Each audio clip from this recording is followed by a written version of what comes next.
Howdy, howdy, howdy. Welcome my gentle humans. My name is Diana Chu here. Wanted to give you a different look at my collection. I've been doing a lot of declutters. I've been doing some product reviews, but mostly like bronzy desert vibes. And I thought, hey, might as well lean into the color. Let's get playful again. Let's celebrate what we have. And today is going to kick off, I guess, a mini series during this Slowgazathon. If you are new to my channel, welcome. This channel is all about slowing down, appreciating what you have, and gazing inwards. Slowing down is the key here. I'm so apt to just continue down a path, bringing up momentum and following it through and just always pushing, you know?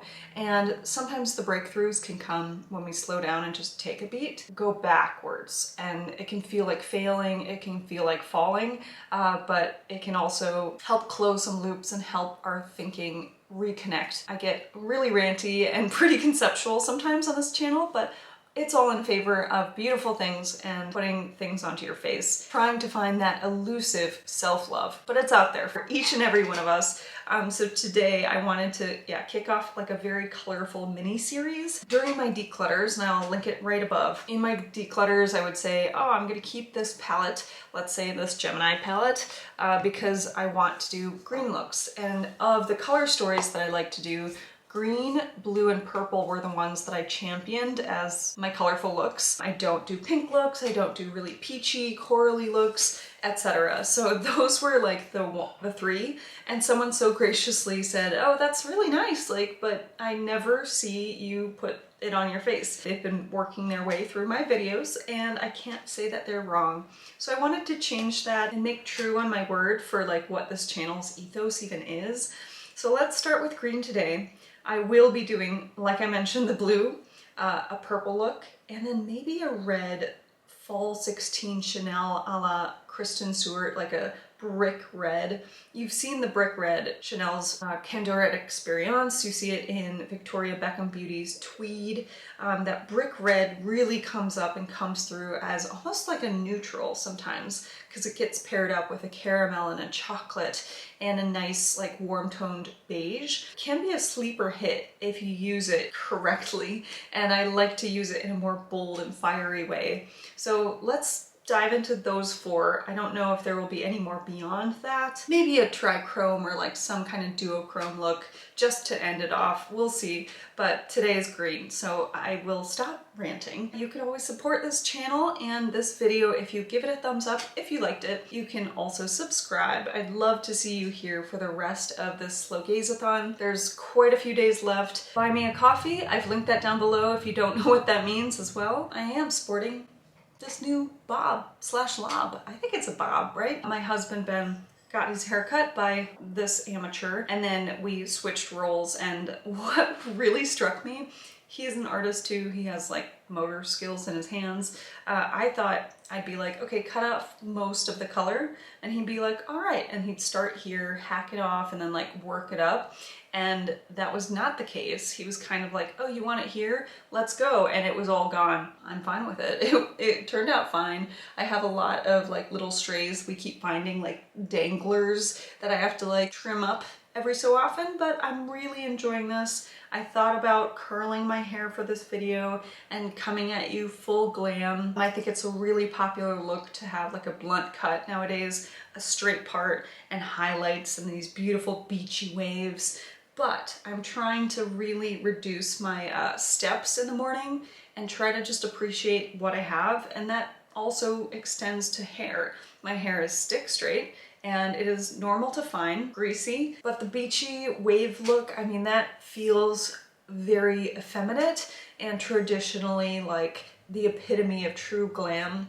And I don't want to always serve up like a thing that is just so in the mainstream. I want to kind of normalize different hairstyles as well. Maybe that's an excuse. I feel like I'm about to sneeze, so that means I should stop talking and let's dive into it. Still get confused by the people who put on the eyeshadow first and then the base complexions after. I'm always like a little bit glitchy in my mind because I don't do super dramatic looks or ones that involve a lot of steps. Yes, I will be doing that today for you, but usually it just makes no sense to slap on a really dramatic look and then go in. I want to feel natural and frame out the face and feel like I have the structure down, and then figure out how dark I want to go for my eyeshadow. Guess that's just what I'm gonna do for you now. I considered doing the eyeshadow first or just not showing you the base that I'm putting on, but I figured, you know, I could talk to you, do my intro, because I don't know if I'm notorious yet for doing this, but I definitely have more long-winded intros sometimes. I've caught a couple comments where people are less enthused by my ramblings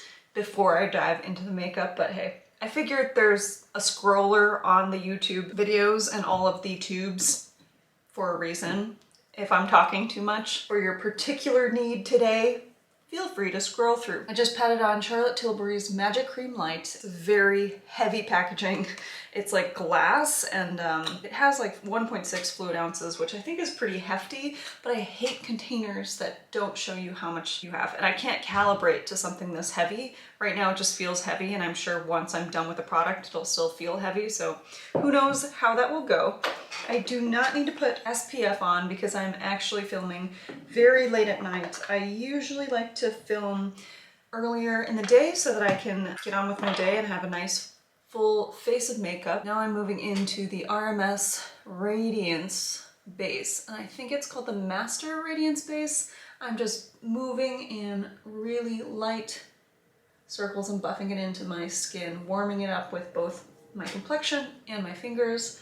I adore this stuff. I think it's really kind of special. It is new to my makeup collection, so I'll continue to update you on how this goes. But with the Slowgazathon schedule, which is every single day, it does take a little bit of either catching up or making sure that everything kind of goes as planned. I had actually built in maybe 2 days worth of getting ahead and margin for myself, and then I blew it because I deleted videos as I was trying to move them onto the cloud and onto certain drives, and my disk didn't have space. It was a whole technological perfect maelstrom, and unfortunately I lost plenty of footage as well as some critical footage for the vlog that I just posted yesterday. So everything went awry and I had to let go. I was brought to tears almost at one point because I thought it was a pretty good video. You know, when you feel like you did a decent job, you laid out the land and you communicated well. I mean, that's not always the case. Most of the time the alchemy is not in your favor. Right now I'm going in, did I just mention what I went in with? No. I was ranting, and this is why maybe I don't rant and do intros whilst I am putting on my face. But this is the RMS Cover-Up in 22. This PYT brow pencil in the medium shade, I think it's just called brown. Great, loving that so much. And then the Anastasia Dip Brow Gel is going on top in medium brown. They are both ashier than I expected, and somehow the Dip Brow, even though this isn't as like fixing, it doesn't fix my brows and laminate them to my skull. It doesn't stay fluffy or like tall as much as my boy brow, which was my OG love.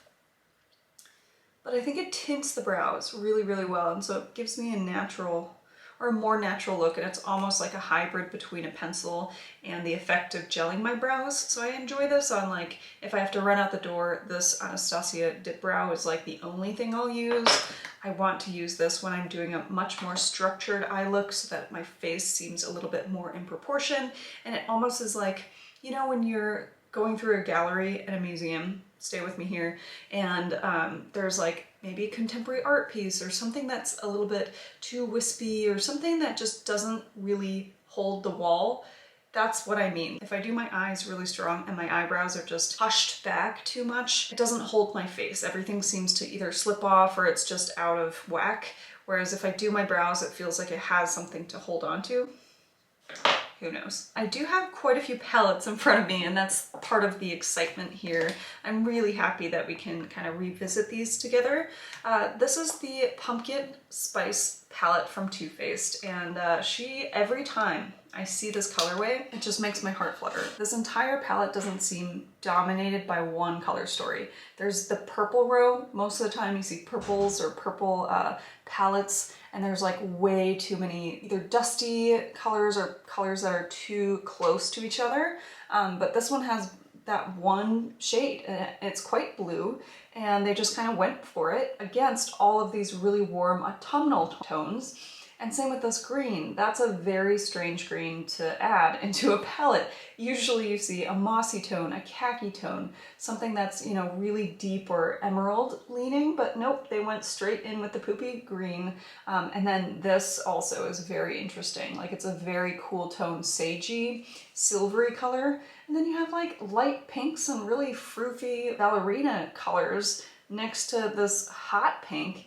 Moody brown. I just kind of love the audacity of this. And then they also had the audacity to just call it pumpkin spice, riding the success of PSLs everywhere. Too Faced, love to hate them, hate to love them, same. It's the same thing. Love-hate relationship. But this palette is going to be integral to the look that I'm doing today. 3 other palettes here, so bear with me. Melt's Gemini is a real dream as well. If you have not experienced their hyper pigmented, like keyboard palettes, please consider it. I know that they're $58 or something ridiculous, but the way that they conceive of these colorways, color stories, and the way that they like know to give you that much neutral and then this much like punk attitude with these greens. I mean, these 4 greens are not joking around. They're so unique. I really love that you can just make the perfect green eye with these 4. And then if you never quite feel like it, to always dip in. And then I think these are like nice sisters and brothers to just jump into. If you're like, oh, I want to shift down the key, just go a little bit further, you can. There's transition here, but you can largely just use this and still have a wonderful honey-toned look, a nice warmer look, or just a very neutral, shimmery, pretty look with this black. And then we have this much beloved Pure times Rawbeautikristi double palette, and I really do love this. I know it was decluttered, a few of these I have revived from the dead for this video. And I have the luxury of doing so. It's not like the makeup has come out of my home or left my hands. However, I mean, I know that can be problematic to a few of you if you're like, well, you decluttered it. It's almost like a makeup ban. I don't feel like I need to justify it that much. It's simply the fact that it's still around my house. I have not decluttered it past the fact that I'm like not gonna keep this in my collection. But honestly, the more that I can use this makeup, even if it does go to a better home or it gets passed along sustainably, I don't see that as like a lose-lose necessarily. So thank you for your kind understanding. I really appreciate it when people just perpetuate positivity and constructive criticism down in the comments. I've not had too many problems with that, but I know this is going to be a little bit rubbing people the wrong way. So I wanted to acknowledge it. Rawbeautikristi though, she really got this right in the way that, yes, I'm decluttering it, but it's because the colors aren't really exactly for me. I just know I don't use this side of the palette all that much, but it's not like these aren't great pressed pigment shadows. In the same way that Gemini from Melt and most of their palettes, I feel like I can just stand behind every single shadow in here. It just seems so well made. The other thing I like about this is that it's just insanely practical. The size, the fact that there's a mirror on both sides, the neutral side, you know, there are only 2 shimmers and the shimmers work on every single color in the palette. The fact that she has a really beautiful white Lumos on the other side. And then she did choose like a very appropriate color for my skin tone. Color story, excuse me. We will be diving into this yellow Camelot Real Fantasy by Claropsyche. I come from a very like alternative comic space. I'm an illustrator and a drawer and a lover of like weird things outside of YouTube.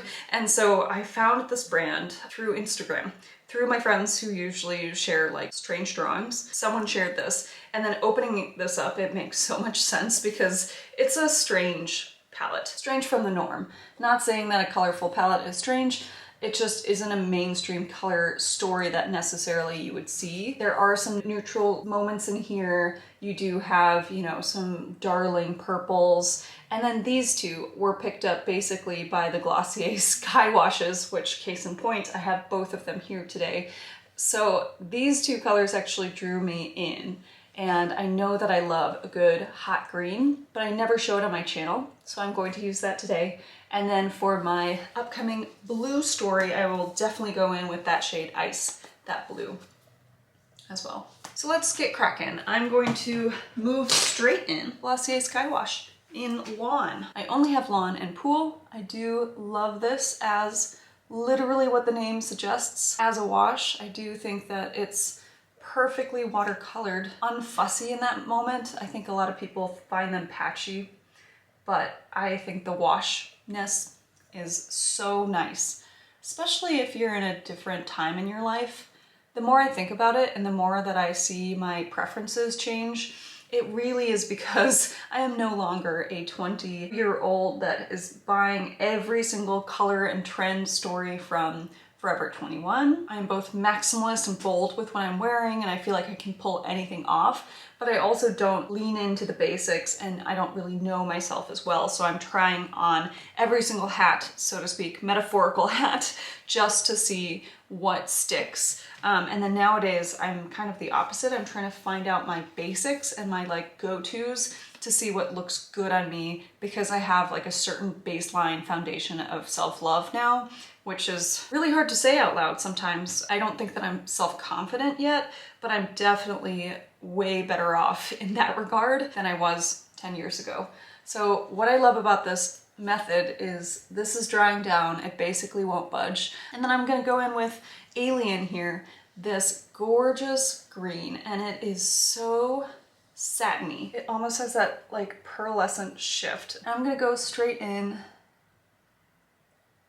with just a finger, and of course get it everywhere, but my supposed inner corner, and just pull that color into my epicanthal folds. I have a lot of skin and folding right there. It's not coming up as like strong on camera because the light is just so bright on my skin right now. In person, it's vibrant. And it's something like this, which is just like a very unexpected shade, but is somehow like in tandem with other colors.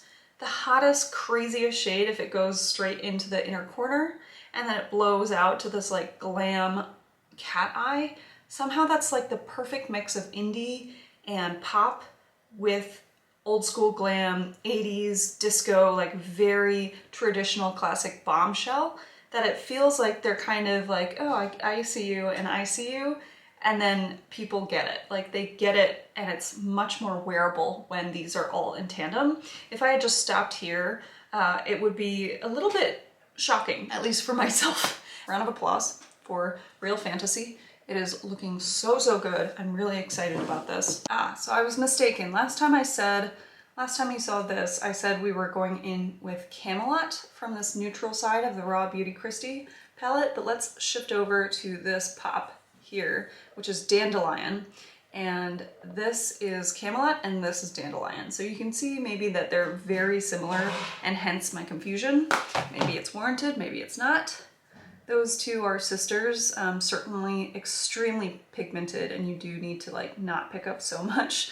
But yeah, you can see that this is going to tone everything down, and I want it to stay very vibrant and out of the bottle yellow. So I might even go in with a little bit of Lumos. We're gonna stay on this colorful side of the palette. A beam, a spotlight of white onto the center of my eyelids. I am not even going to pretend like I have 12 brushes to use today for this look. I kind of wanted to show what it would look like with just a finger or two.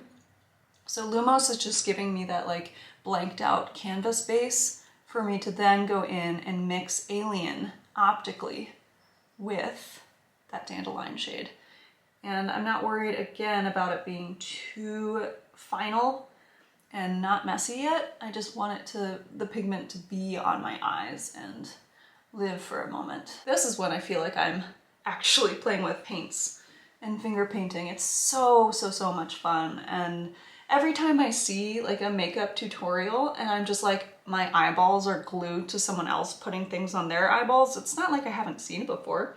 It's not like I haven't seen it before on me or anybody else, like any stranger who is a beauty person out there putting product on their face. It is just so relaxing somehow, and it's mimetic. Like, I don't know if I'm projecting myself whilst I'm watching that, or I really just feel calmed and familiar with that like intimate moment. It's so beautiful. And I think that's partially why the beauty community does like prosper and will forever be inherently good. Yes, it has like a toxic outer shell and the fame distorts all of it. Inherently, the act of finger painting yourself and celebrating the contours of your face and spending a moment to just paint, I think that's pretty good. So that's Rawbeautikristi. Let's move on to Gemini. When I filmed this last, I was all over the place, so I'm really glad to have another moment to show you that it could be a little more civilized. Looking for a brush, looking for a brush. A brush. Lorelei is too deep, so let's move on to Mochi here, and I'll dip between Mochi and this Fire Ogg shade just to start building out a shape beyond just what I put on my eyelids now. I will be also dipping into Luna as my transition or as like my mixing medium, so I don't get too strong a color every time. These kick up like crazy, but I don't mind. I really just respect this formula, and I'm like, you do what you need to do. If you're gonna kick up, I'm not mad at it for doing that. It just seems like it's part of the bill. I'm moving up towards my brow bone. This is a very large brush for what I'm doing, but I really want to just not be fussy and just have fun. It's not like a look that's gonna change your life, but it's gonna be just engaging and fun that we can share in this moment together. So I'm gonna go into Leo next, which is this gorgeous, so yummy. It's like kale, this kale shade. It is a little bit deeper and foresty. It has brown in it. It has a burnt undertone, very warm on top of these yellow shades. It's like a safari green. And I'm gonna take a little bit on my finger. I feel like every makeup tutorial video nowadays, it's kind of like a wine and paint and sip. Sip and draw. Draw, drink, and be sassy. You know what I'm talking about? Where you bring like your whole brood of broads, and I don't mean that offensively. Ironically, it doesn't have to be women, but usually it's typified and targeted towards a group of girlfriends that all go and drink a lot of wine and follow an instructor in painting an acrylic like landscape, come away with their masterpieces, not without a group photo. Simply cannot stand them. I cannot stand them because I can't take it seriously in the same jovial way that I can't take myself seriously if like I went to a belly dancing class with someone, you know? It's like, it's just so much fun, but it's so ridiculous, the premise. Let's go in with some eyeliner and really make this look a look. This is the Kat Von D before it was KVD Beauty Mad Max Brown Tattoo eyeliner, and I love this. I've tried it in black too, but the brown steals my heart. Certainly one of my holy grails. I know I don't use it much on this channel, but it's because that time of life thing. Cupcake and Bonnie, chocolate brown and dark black here. Switching between the two to mimic the color of that Mad Max Brown. It's actually very deep, very, very close optically to black. Kind of like my hair color and my eye color. Technically they're brown, but they're so deep that they might as well be black. Last time I did this look, it took me forever to take this look off. So this stuff really stays, especially putting a powder of a similar color that's high pigment onto the liner. It just stays forever and ever. This line is sharper and a little better, so I'm gonna try to mimic that over here. Would you all be interested in seeing a video where it's just no makeup brands and I just talk about like the look itself and use pigments that maybe people could find or find similar colors to? I'm curious just because it is nice sometimes to just take a break. I'm not ready yet to do just like a makeup and no talking video, mostly because I'm not a makeup artist and my artistry on my face is not like what you come here for, I think. Maybe you come here for a myriad of reasons, but I like to think that my ramblings and my introspections are part of the deal. So doing so would really just not make sense. But if that is kind of what you want, like, please let me know. On top of that, there is the option of stripping away some of the like constant beauty updates and the brands and just doing makeup and still talking to y'all, but figuring out a way to do it so that it's a little more anonymous and a little bit more laid back and back to the like one-on-one, just putting pure pressed pigments onto my face, which is what this ultimately is. I'm now picking golds up with my finger, and that is going straight onto the bridge between that one alien shade from the Claropsyche palette and the Rawbeautikristi Dandelion Yellow shade. It's so similar to the alien shade that it's just going to help bring a little bit of light to all this and give it just a different effect. Moving into pumpkin spice, I want to pick this one up, the Fall Vibes, which I definitely think it should be called this shade name, which is Oh My Gourd. Don't know why that's called Fall Vibes, but we'll go with it. It's a little bit more patinaed gold than it is green, but in the end it does like work exactly with the look that I want to go for today, and it's going to just bridge everything together. It's like when Charlotte Tilbury first launched her quads and she's like, I'm gonna put a shimmery pop shade on top. Like, this is why this works. Having matte foundations and having like sculptural dark shades, it all makes sense once you put that shimmer on top, and it's like the moment. The other shoe drops. I was going to go in with this cocoa drizzle and just kind of smoke this out, but I think I need to move back into Gemini real quick here. Start playing in this realm. Actually, I said I was gonna move into this realm and I went straight into these three. My bad. Maybe a little bit more Leo, which is not one of these shades. It is that nice mossy safari green. Just want everything to feel a little bit more sultry on the back end. Elongate my eye. Everything is just blending so well. Really enjoying all of this. And then finally, I'm gonna go in with some Luna and some Lorelei. Maybe just a touch of Mochi. So like these three really lightly, and just buff out the edges around this eye look. So I'm going to just stamp it a little bit onto my hand and just pick up pigment from there. A little bit of blush, and I will put on mascara for you. This is the Lash Freak from Urban Decay, the mini size, and whew, it works. It works for my small stubby lashes. Hannah Louise posted in here on YouTube, she was like, this goes on like sheets. And I was like, wow, this girl, she's a wordsmith. But the moment she did that, it was like transcending all time and space, because it just made so much sense. I was like, that's exactly what this feels like. It just goes on. You could say clumpy, you could say it just douses it, but somehow calling it coming on in sheets made more sense. I guess it's like how rain comes down in sheets sometimes, but I don't even have that many lashes. They're not even that long, and yet in just that short amount of time, my lashes can come down in sheets. I mean, I'm sorry, that's incredible. They like clear the lip of my monolid and crease, and they stay up like that, and you didn't see me curl my lashes. A lot to be revered here. Okay, before I do my cheeks and my lips, I want to put on a little bit of something more moisturizing. This is the Tower 28 Oat Creamy Milky ShineOn Lip Gloss. Really nourishing. Kylie's Coconut. I have not used her in a hot to cold minute. Is anyone else feeling the like Queen's Gambit withdrawals in any futile attempt to hold on to Anya Taylor-Joy's crazy looking 60s revival? Her makeup, her costume, her stare, her prowess, of course, but the only way I know how to like keep her alive in my memory is to draw my Cupid's bow really pointy, like hers is. Doesn't even seem that far off, like it's not too far-fetched.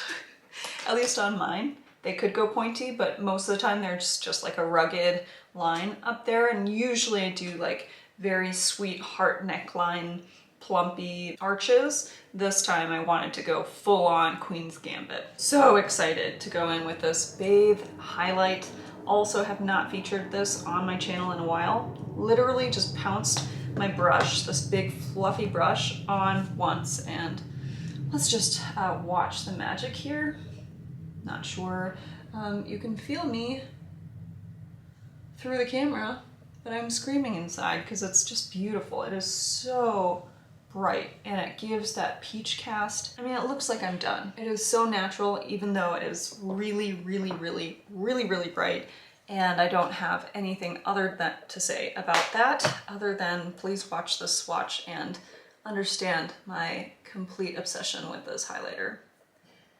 I mean, it's just insane. It can be shifty and dimensional, but that frost somehow looks really natural. Of course, it's a collab, so can't get it for the rest of my life, but I will enjoy it while I have it. Charlotte Tilbury coming to the rescue and rounding out this beautiful green experience, this alien experience, with First Love here, and using the same brush. I'm just kind of following up my cheekbone and connecting with the rest of my eye makeup on the outer corner of my eye. I just want this to be a peachy green look. Take the clippy clips down, Melt 710, Mustard Dijon, very beautiful but confusing color. I think that'll bring a little bit more peachiness back. It's a little orange, it's a little confusing like I mentioned, but I guess so is the world. Was that all I wanted to do? I think so. Yet I have that gloss on, so it is lending my lips that nice juicy plumpness that I'm looking for. But otherwise, thank you so much for watching through to the end if you have made it here. I hope you are having a beautiful night and you're staying safe and holding fast for the holidays. I really, really appreciate your time here. We'll see each other soon. Adios.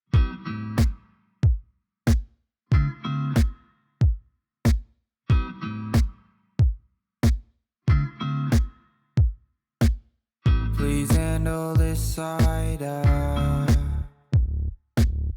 You got me upside down. Should only feel this much.